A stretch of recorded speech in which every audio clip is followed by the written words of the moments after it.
ගුරුදේවයිනි. ඔහුගේ දෙපා තැවරුණු දුහවිලි මගේ හිසේ තැවරුවා. සදාතනික විමුක්තිය ලෝකයට සලසන මහා මුනිඳුන්.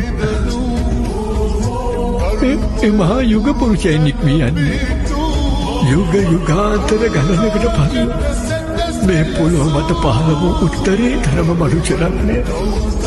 ඔහු යම් දිනක මේ ලෝකයට ඒ පාරිශුද්ධ විමුක්ති මාර්ගය දේශනා කරන්නේ. සිද්ධාර්ථ